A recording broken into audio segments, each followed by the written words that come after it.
Yes, mate, how's it going? My name's Lee, and welcome back to the FPL Punk YouTube channel. In today's video, I'll be taking an early look at some players for Game Week 15. These include transfer targets you might want to buy, out-of-form players you might want to sell, and even some players you should wait on before making a final decision. On a side note, I've just broke into the top 20k. There's definitely some moments of magic in between these years. If you're new to the channel, please subscribe down below for more FPL content. Anyway, let's rock and roll. Be strong.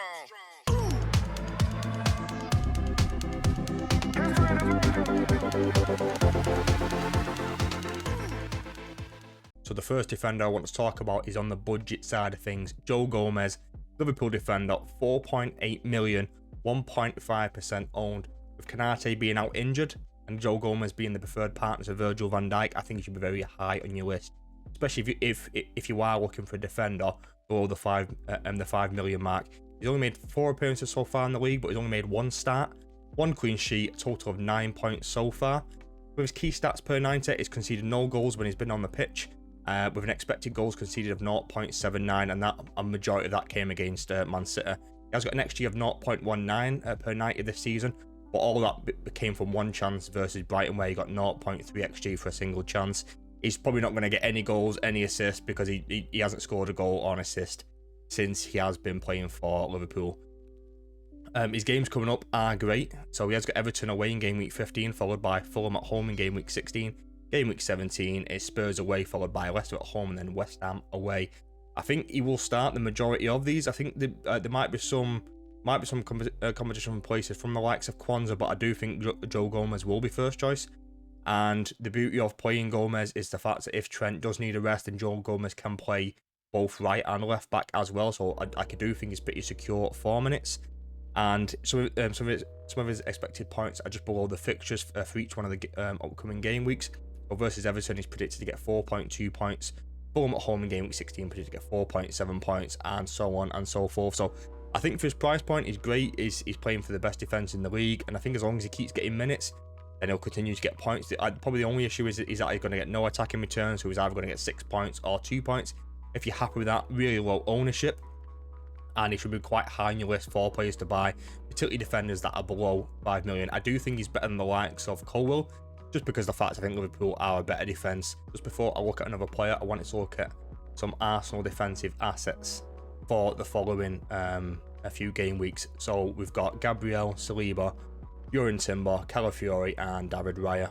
I think in terms of price, I think probably Gabriel still offers the best value for money. I do like Timber, but if I was going to get anyone at 5.5 million, I think I'd prefer Raya over Timber.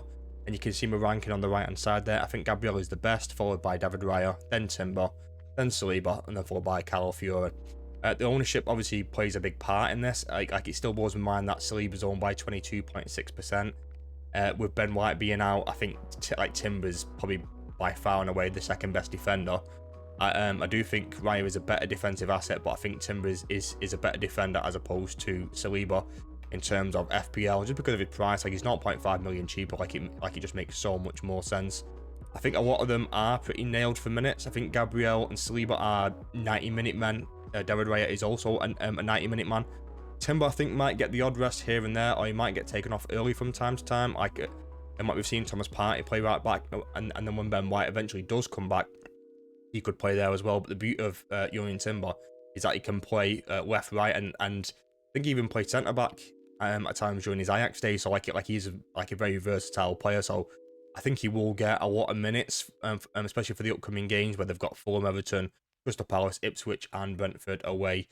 Calafiori is just a risky one for me.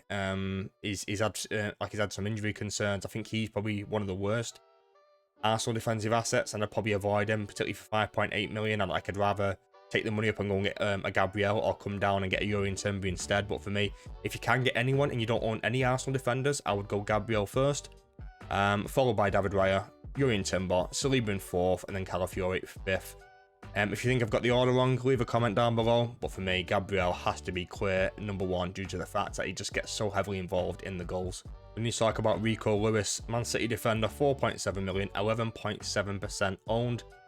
11 appearances so far in the league, 2 clean sheets, 2 goal involvements, and for me, he's on that kind of in-between period of hold and kind of sell. I think it's still a great price point, and Man City do have some good fixtures coming up. But over the next 5 games, where they've got Crystal Palace away, Man United at home, Aston Villa away, Everton at home, and Leicester away, I'm maybe seeing one clean sheet in that, where it might be Everton at home. I can see like even Leicester causing some problems at the King Power with Big Rude in charge and Jamie Vardy up front. So I just don't see them keeping a lot of clean sheets.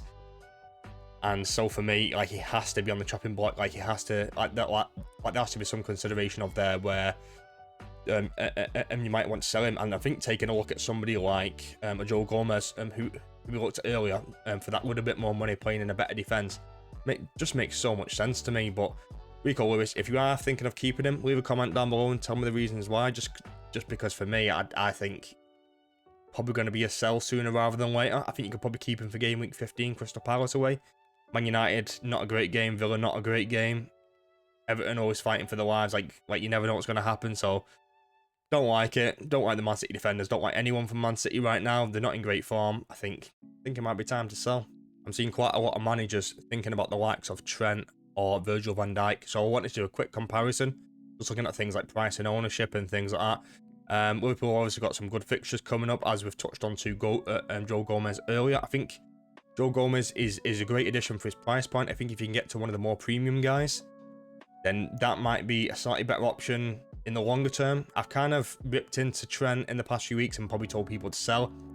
Was probably wrong on that. Like, he's still a great FPL asset and he's underperforming his data. Like, I think it's only a matter of time before he starts picking up a lot of points. And yeah, I think I was wrong on that one. I'm not going to lie. And, you know, I think it takes a big person to admit when you're wrong. And yeah, I think I was wrong on that one. So if you did sell Trent because of me, yeah, my bad, mate. Maybe should have kept him, I don't know. But I think these are both great assets. Liverpool, great defense, playing really well. Like they're not conceding a lot of chances, not conceding a lot of expected goals and things like that. So they are great. Both great moving forward. In terms of price, Virgil van Dijk is 6.4 million now, as opposed to Trent 6.9.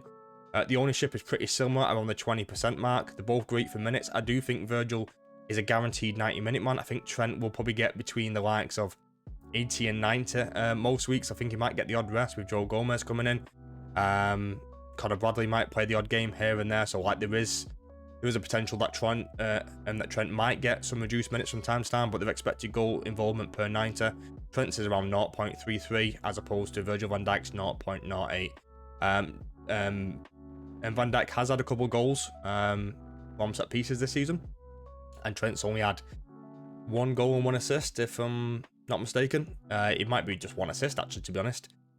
So for me, as good as I think Van Dijk is, I think for 0.5 million more, I think I just go and get Trent. Like, I think he offers so much more from an attacking point of view, and his ceiling is just so much higher than Van Dijk. I mean, like look at the expected goal involvement per 90, 0.33. Like, I think it's only a matter of time before Trent gets an absolute 12, 15, 18 pointer where other people keep a clean sheet. He gets a goal and assist and max bonus, and it's got an absolute like monster points. And over this course of games where they've got Everton away in game week 15, Fulham at home in 16, Leicester away in game week 18, and West Ham away in game week 19, I think there's a great possibility there where Trent could get an absolute monster return. So I think he has to be under some consideration. For me, that is like it's quite difficult to get to either one of these. It's probably going to take either a hit or wait until a minimum of game week 16. And I think if you can move some money around for the likes of either game week 16 or wait to game week 18 where they play Leicester, having one of these in mind, or having a second premium defender in mind, if you've already got the likes of Gabriel or Gvardiol, is probably a great long-term decision. But for me, I would just go and get Trent as opposed to getting Van Dijk. I just think he offers a better goal threat. So because of that, I would go for Trent. The first midfielder I wanted to talk about was Antoine Semenyo, midfielder for Bournemouth, 5.7 million, 6.6% owned. He had a suspension in the last game versus Spurs. He's back now for game week 14. I'm recording this before the games in game week 14, and he's got Ipswich away in game week 15, followed by West Ham at home in game week 16, Man United away in 17, Crystal Palace and Fulham in game week 18 and 19. He's made 12 appearances so far in the league, 4 goals, 1 assist, 47 points. And in terms of budget midfielders, I think Semenyo is the best. I think you could look at maybe the likes of Morgan Rogers. You could look at like Emile Smith Rowe. You could look at Ahmad from United, but I think Semenyo for a little bit more than a couple of those. I would rather go and get Semenyo. I think like his per 90 data is great. Like he's getting 4.42 shots per 90, which is crazy high. Like he does get about 50% of those blocked, but like he's still getting the shots, which is the important thing. And you don't have to play him every single week, but they've got a great run of games now, Bournemouth, where you could play them in majority of these games. Like I don't even mind playing him in game week 17 away to Man United. Like I think they might cause us some problems just with like that Areola kind of style of play. Yeah, like I wouldn't even mind like playing him in game week 17, to be honest. Still getting 1.19 key passes per night with an XG of 0.33 and expected assist of 0.17. Getting 3.9 points per match. It's a little bit low, but he has blanked for in the last few games now, so I think he is due some returns sooner rather than later. And I think for sub 6 million, I think you can't get much better than this. Like in terms of kind of value and attacking threat, Semenyo has to be really high on your list. Like for someone like me who owns Bruno Fernandes and is looking at some Liverpool defenders, like the only way I can really get there is taking Bruno down to a Semenyo and using that 2.5 to 3 million to upgrade a defender to go and get the likes of either Trent or Virgil van Dijk. I mean, like look at it and look at Semenyo's expected points. Like it ranges from 4.4 to 5.3. So the models are predicting him to do pretty well or like over the next 4 or 5 games. So if you are looking for that kind of sub 6 million midfielder to move some money around or anything like that, then Semenyo should be really, really high on your list. Let's take a look at another midfielder who I think you should buy for game week 15. This will probably come as no surprise. The next midfielder I want to talk about was Bukayo Saka.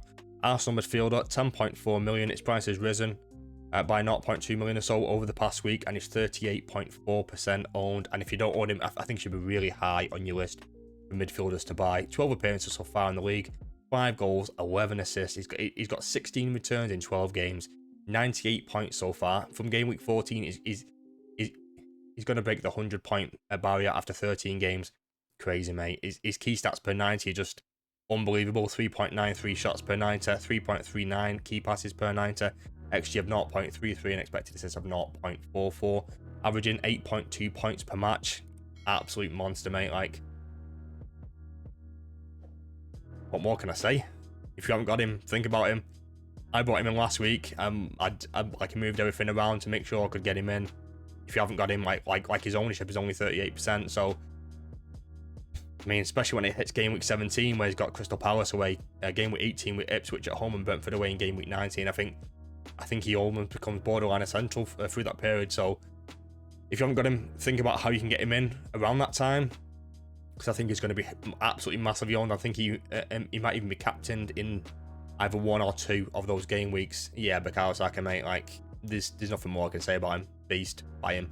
The last midfielder I wanted to discuss today was one of my boys, and you know, like I love talking about Man United players, so any chance I get, like I'm always going to do it. Marcus Rashford, 6.9 million midfielder for Man United, 4.8% owned, and he's looked decent under Amarin, to be fair to him, but he is still very much a wait and see. I need a little bit more information in terms of positioning and minutes and consistency, because that has always been Rashford's issue, consistency. If he can nail it down, particularly over the next 2 or 3 game weeks, like he might be consideration for the likes of game week 17 or game week 18.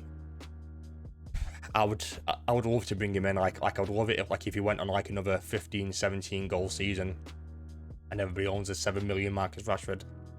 But I don't know if we're gonna do it. I don't know if we're gonna go there. I don't know if it's too risky or not. But I would love it if we did. 12 appearances so far in the league, 4 goals, 1 assist, total of 52 points this season. Key stats per 90 aren't great, to be honest. Getting 1.47 shots per 90 with 1.27 key passes. Next year of 0.15 and expected assists of 0.13. Getting 4 points per match. Not great, to be honest. We've got a couple good games over the next 5, but I won't go out and buy him for game week 15. I don't think Forest is a bad game to bring him in for, but with the Manchester derby in game week 16, and it's away at the Etihad, that's not a great game there. Then Bournemouth at home, like we're hit and miss against these types of teams. Wolves away, I think is going to be a tough game. Newcastle at home in game week 19, another tough game. He's not predicted a lot of points, kind of ranging from 3.4 points per match to about 3.8. So he's not going to kind of go down any trees. Like I think if you did want to make a midfielder transfer, like around that kind of price, I'd maybe look at the likes of either Jared Bowen, a Kudus, come down to like a Semenyo instead. that's probably where I'd be looking instead of a Marcus Rashford. But keep him on your radar, keep watching him, keep seeing how he does. Hopefully he continues the form and that consistency, and he kind of gets back to his best and that we saw from a couple of years ago. So keep on your radar, just kind of keep him in the back of your mind that at some point we might have to start considering Rashford moving forward, but is what it is for now. And yeah, let's just wait and see. I've only included one forward in this video, and he's kind of on that range from kind of wait to kind of buy right now. And the reason because of that is because I'm recording this so early, and this is before the game week 14 game against Southampton. He's still on 4 yellow cards. If he gets booked, and he's obviously going to miss that game week 15 game versus Spurs, at Spurs as well. I don't even mind that game. Like, I know FPL have got this down as a red difficult fixture. I don't think it is. Like, Jackson's been great away from home. I think the way Chelsea kind of play probably suits both sides, like in terms of like an attacking point of view. But I think it suits Spurs attackers and Chelsea attackers. So yeah, just gotta wait and see with this one. He's been great. He's actually been really good since the start of the season. 13 appearances, 8 goals, 4 assists, 78 points so far. But it'll be really interesting to see how he does versus Southampton. Whether he gets some good minutes, or whether the likes of João Felix or Nkunku's going to come in and take some minutes off the likes of Jackson. That'll be really interesting to see. He's getting some decent key stats per 90. 2.7 shots with 1.22 key passes. He's got an XG of 0.57 and an expected assist of 0.05, which isn't great, but he's there for the goals, he's there for the shooting. And he's averaging 6 points per match so far. He's got some decent expected and points over the next 5, and they range from 5.2 all the way up to 6, which is pretty good, to be fair. Especially considering that he doesn't take penalties. That I think he's done really well this season to get 12 returns in 13 games. So should be quite high on your list if you are looking for around an 8 million kind of forward or so. I know people looking at the likes of Watkins. I'm just not keen. I'm just not seeing enough right now from kind of Villa and Watkins as a whole. I think Watkins are getting in some decent positions, but I don't know. I don't like it. I'd rather go and get Jackson. His price is just going absolutely crazy right now. It seems like he's going up 0.1 million every single day. When I was looking at him last week, I think he was 7.8 or 7.9. He's up to 8.1. So if you're going to do it sooner rather than later. But just wait for that Southampton game. If he avoids a booking, maybe consider bringing him in for that Spurs game. But then again, you could wait for that one and think about him from likes of 16 or 17. Like Chelsea have got a great run now for about 10 or 12 games. So I don't think you're going to miss the boat anytime soon. I think if he does avoid it and he gets to that Ipswich away game in game week 19, that is another strong consideration to bring him in for that game week 19 game. But yeah, if you've got Jackson, fair play, keep him. But you're going to keep playing him. Just make sure you've got some decent cover on the bench, and the likes of kind of Semenyo and Rodgers would come in for any time that Jackson does get booked. Right, mates, that's it for today's video. So we looked at some players for game week 15, either players that you want to buy, sell, or you should think about before making a decision on. If you enjoyed today's video, don't forget to subscribe, leave a like, and drop a comment down below. Have a good day. Peace and love.